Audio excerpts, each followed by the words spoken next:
The elders warned us, people do not grow old all at once. They disappear slowly, choice by choice. There is something the elders understood that most people never talk about. Most people do not grow old suddenly.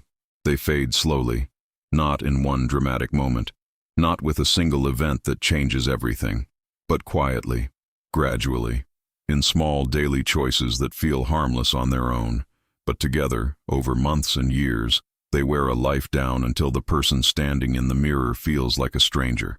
The body rarely collapses all at once. It weakens the way a river dries up, not because the water disappears overnight, but because, little by little, the source stops being fed. If you are over 60 or 65 years old, you have likely felt something you cannot quite name, a heaviness that was not there before, a kind of quiet tiredness, not just in your body but somewhere deeper, a sense that the years ahead are somehow smaller than the years behind. You may have watched someone close to you age faster than they should have, a friend who retired and seemed to disappear into their couch, a sibling who stopped laughing as much, a neighbor who was vibrant at 68 and fragile by 72, and perhaps quietly you have wondered, will that be me? This is not about fear. This is about awareness. Because the Native American elders believed something beautiful and important, that the years after 65 are not the end of life. They are among the most sacred. Years meant for wisdom, for stillness, for becoming the kind of person whose presence alone brings calm to those around them. But those years can only be lived fully if certain silent mistakes are recognized and released. Today we are going to talk about 7 of them. 7 habits, quiet, ordinary, easy to miss, that the elders believed slowly steal strength, peace, vitality, and purpose from those who have earned the right to live fully. The Native American elders did not view aging the way the modern world does. They did not see old age as a problem to be solved, a condition to be managed, or a slow disappearance to be endured. For them, the later years were not a conclusion. They were a deepening. The elder was not someone who had simply survived a long time. They were someone who had gathered enough seasons to finally understand how to live. In many traditions, the elders were the center of the community, not pushed to its edges. Their presence was not tolerated. It was sought. Their voices were not ignored. They were listened to with the kind of silence people reserve for things that matter. They moved more slowly, yes, but that slowness was not weakness. It was intentionality. It was the walk of someone who has learned that life does not need to be rushed to be meaningful. They understood that the body and the spirit were not separate, that what happened inside a person showed up outside eventually, that grief held too long becomes pain in the joints, that loneliness felt daily becomes a kind of aging no medicine can reverse, that a life without purpose, no matter how comfortable, slowly loses its light from within. And they noticed something else, something subtle and important. Most of the decline they witnessed in people did not come from illness. It did not come from hard circumstances or bad fortune. It came from habits. Small, repeated, ordinary habits. Things people barely noticed they were doing, that slowly narrowed their world until the world became very small indeed. This is what we will explore today, not as a warning delivered in panic, but as wisdom shared beside a quiet fire, the way an elder might speak to someone they care about as the sun moves slowly toward the horizon. Mistake 7. Stopping learning. There is a moment that happens for many people after a certain age, and it arrives so quietly that most never recognize it for what it is. It is the moment a person decides, without quite realizing it, that they already know enough. New things begin to feel uncomfortable. Change begins to feel threatening rather than interesting. The familiar becomes the only acceptable territory. The routine becomes a wall, not chosen deliberately, but built brick by brick from small daily refusals to engage with anything unfamiliar. The elders watched this happen and recognized it immediately.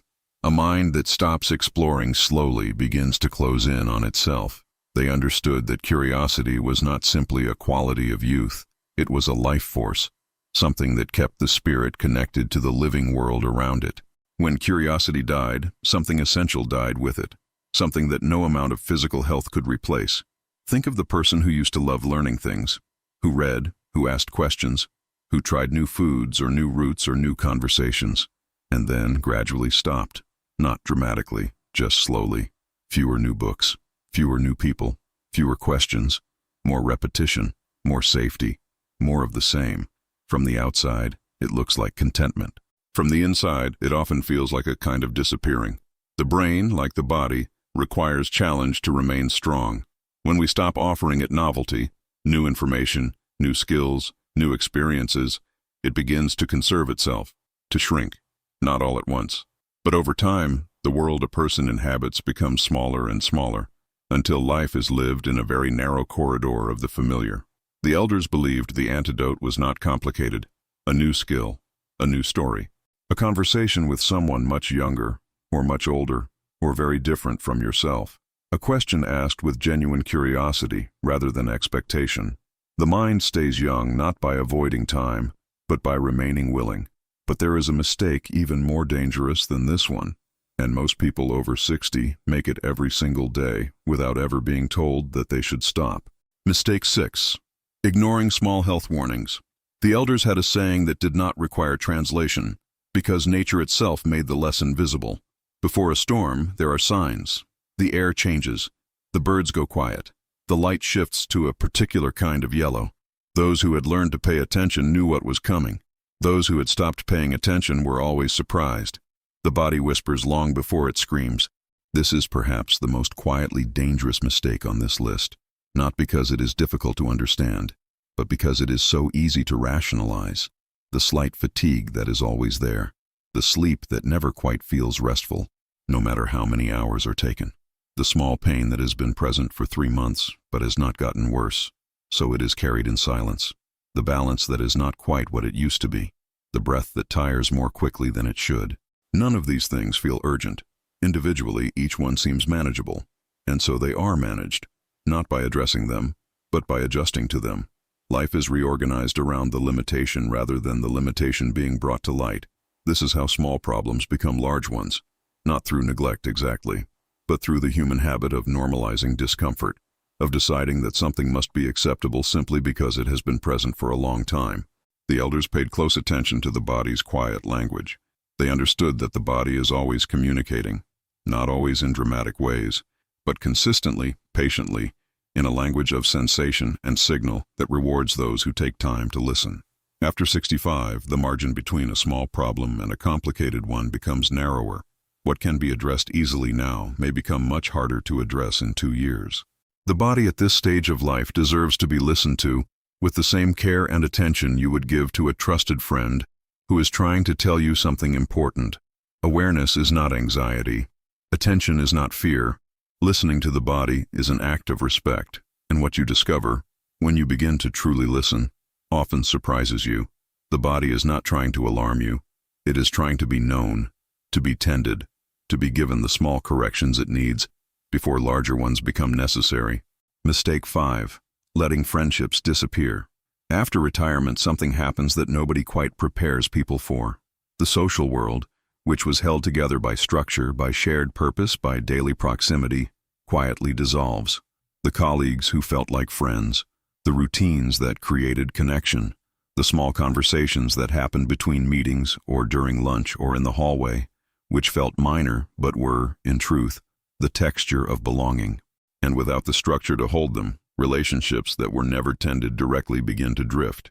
Loneliness ages the heart faster than time. The elders understood this with a depth that went beyond social comfort. For them, human connection was not optional. It was not a luxury added to life when convenient. It was a necessity as fundamental as food or movement. A person without community was a person whose spirit was being quietly starved. Modern life makes it easy to confuse isolation with peace. Staying home feels calm. Avoiding the effort of maintaining relationships feels like simplicity. Being alone feels manageable, until it doesn't. Until the silence stops being restful and starts feeling like an absence that grows larger every year. The research, and the wisdom of the elders, agrees on this point with unusual clarity. Loneliness accelerates aging in ways that are physical, measurable, and profound. It changes the body's chemistry. It affects sleep, immunity, cognitive function, and the will to care for oneself. It creates a kind of invisible weight that presses down on everything. But the damage is not only physical. When a person stops being truly known by others, when days pass and no one calls, no one visits, no conversation goes deeper than the surface, Something in the spirit begins to conclude that it no longer matters very much. And that conclusion, once settled, is very hard to dislodge. The elders never let this happen. In their communities, the older you became, the more necessary your presence was to others. You were sought out. You were included. Your stories were requested. Your company was valued. You do not need a large community to have this. You need a real one. Even 2 or 3 people who genuinely know you, who you speak to honestly, who share meals with you, who notice when you are absent, create an anchor strong enough to hold the spirit steady through any season. Tend your connections the way you tend a garden. They require consistent care, but they return more than they take. Mistake 4. Living with constant stress. There is a kind of stress that is not dramatic. It does not arrive in a crisis. It does not announce itself. It simply becomes the background of a life, a constant low hum of tension that is always present, always consuming, always quietly doing its work. The body keeps paying for the stress the mind has learned to tolerate. Many people after 65 carry this kind of stress without recognizing it for what it is.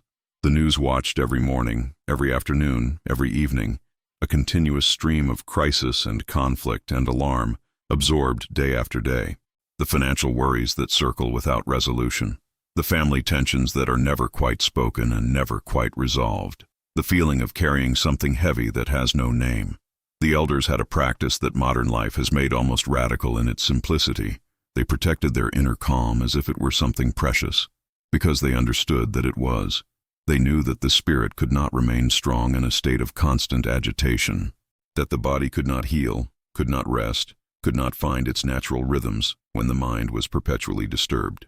That chronic stress, the ordinary, unremarkable, daily kind, was one of the most effective ways to age a person rapidly from the inside out. There is something important here that is easy to miss. Stress, after a certain point, stops feeling like stress. It simply feels like life, and that is precisely when it becomes most dangerous. When tension is no longer recognized as something to be released, but simply accepted as the texture of existence. What you feed your attention is what you feed your nervous system. After 65, the question becomes, not can you live with constant stress, but why would you?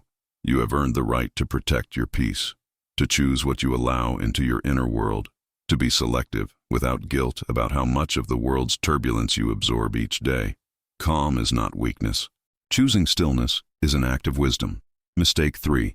Eating as if the body never changed.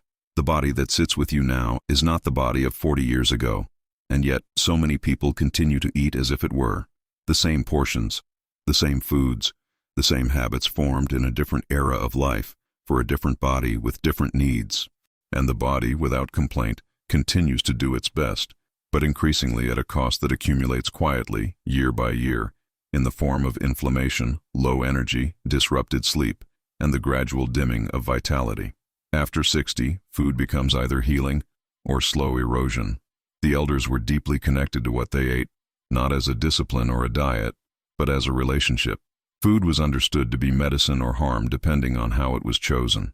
The body was seen as something that deserved to be fed with care, with intention, with the same respect given to a living thing that was valuable and irreplaceable. This is not about restriction. It is not about deprivation or complicated rules. It is about recognition. The recognition that the body, at this stage of life, is working harder to maintain itself, that what once was processed easily may now create inflammation that lingers, that what once gave energy may now create heaviness, that the body is still capable of extraordinary vitality, but it now requires more conscious partnership. Small changes carry enormous weight at this stage of life. More color on the plate, more water, less of the processed, the artificially preserved, the deeply refined, more of what grows, more of what is simple and recognizable. The body does not ask for perfection. It asks for attention. And when it receives that attention, it responds with more strength than most people expect is still available to them. Mistake 2. Treating retirement as the end of effort. Somewhere in the modern understanding of retirement lives a deeply damaging idea. The idea that rest is the reward, that after decades of effort, the appropriate response to freedom is stillness, that the body and the mind, having worked so long, deserve now to be set aside. The body weakens quickly when life stops asking something from it. The elders would have found this idea not just mistaken, but quietly heartbreaking, because they understood something about the human body and spirit that is supported today by everything we have since learned about aging. We are not designed for stillness. We are designed for use. And what stops being used begins, without malice, without drama, to disappear. Muscle does not simply stay. It must be invited to remain. The cardiovascular system does not maintain itself in inactivity. Coordination, balance, strength, the deep physical confidence of a body that knows what it can do, all of these require engagement to survive. And this is not only physical. The mind that stops being challenged follows the same law. The spirit that is no longer asked to grow begins, slowly, to contract. Effort is not a punishment. It is the language in which the body and soul are told, you are still here. You still matter. There is still something being asked of you. After 65, the goal is not to stop moving. It is to move differently, to find the forms of effort that feel sustainable, joyful, meaningful. Walks in morning light, tending a garden, carrying something, building something, stretching into the day rather than away from it. The elder who moved with purpose lived differently than the elder who waited. Not longer, always, but with more quality, more presence, more aliveness in each remaining year. Mistake 1. Living without purpose. This is the one the elders return to most quietly, most carefully, with the most weight, because this, they believed, was where life most often ended before the body did. The spirit weakens when it no longer feels needed. Think for a moment about what it means to wake up in the morning with somewhere to be, not necessarily somewhere physical, but somewhere internally, a reason, a direction, something that is waiting for you, that will be different, or lesser, or incomplete, if you do not show up for it. That feeling is not trivial. It is not a pleasant bonus added to a good life. It is one of the most essential forces keeping a human being alive, engaged, and moving through their days with genuine animation. When purpose disappears, when the career ends and nothing replaces it, when children leave and the house grows quiet, when the body changes and the identity built on capability begins to shift, something in the spirit looks for a reason to continue investing fully in the day. And if it cannot find one, it begins to withdraw. This withdrawal does not look like despair, always. Sometimes it looks like contentment, the quiet life, the television on, the days that pass pleasantly enough without demanding very much, the comfortable routine that asks nothing and offers little. But underneath that surface, the spirit is asking a question. Am I still needed? Does my presence still matter? Is there still something here for me to do, to tend, to offer, to become? The elders understood that purpose after 65 did not need to be grand. It did not require achievements or recognition or the kind of visible contributions that younger life demands. It only needed to be real, a garden that relies on you, a grandchild who needs your stories, a neighbor who benefits from your presence, a craft that grows in your hands, a small daily practice of beauty or service or learning that makes the world infinitesimally better because you did it. Purpose, at this stage, is not built from ambition. It is built from meaning, and meaning is available in very small containers. A cup of tea shared with someone lonely, a letter written by hand, a seed planted with the knowledge that you intend to be there when it blooms, a morning walk taken not to achieve distance, but to greet the world as it wakes up, and to let it greet you back. These things do not seem powerful, but they are, because they answer the spirit's deepest question with the only answer that truly satisfies it. Yes, you are still here, and you are still needed. The elders did not fear old age. They prepared for it with the same care and intentionality they brought to every other season of life. They understood that the years after 65 were not a fading. They were a transformation, a deepening of everything that had been gathered over a lifetime.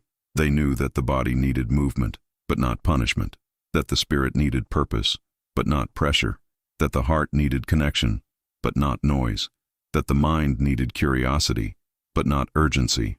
They knew that peace was not something that arrived when life became easy. It was something cultivated, tended like a fire, fed regularly with small, deliberate acts, protected from the winds that would extinguish it if given the chance. If you have arrived at this place in life, if you are 60 or 65 or 70 or further along still, you have gathered something that cannot be purchased at any age. You have gathered time. You have gathered experience. You have gathered the particular kind of wisdom that only comes from having lived through seasons of loss and recovery, of effort and rest, of becoming and releasing. That is not nothing. That is everything. The mistakes we spoke of today are not judgments. They are simply patterns, quiet, ordinary, easy to fall into, that the elders recognized because they had watched them enough times to understand where they lead. You can change the pattern at any point. That is the quiet truth the elders always return to. It is never too late to begin listening to the body again, to reach back toward a friendship that has grown distant, to set down the news and pick up something that feeds the spirit instead, to find, in some small corner of each day, a reason that is yours alone to care about. The fire does not need to be large to provide warmth. It only needs to be tended. You have earned these years, not passively, not accidentally, but through the accumulated weight of everything you have carried, built, and survived. Live them with intention. Live them with curiosity. Live them with the understanding that what remains is not less than what came before. It is perhaps the most important part. The sun does not apologize for setting slowly. It simply moves, beautifully, deliberately, and trusts that the light it leaves behind will be enough to guide whoever is still watching. May yours be enough. May it be more than enough.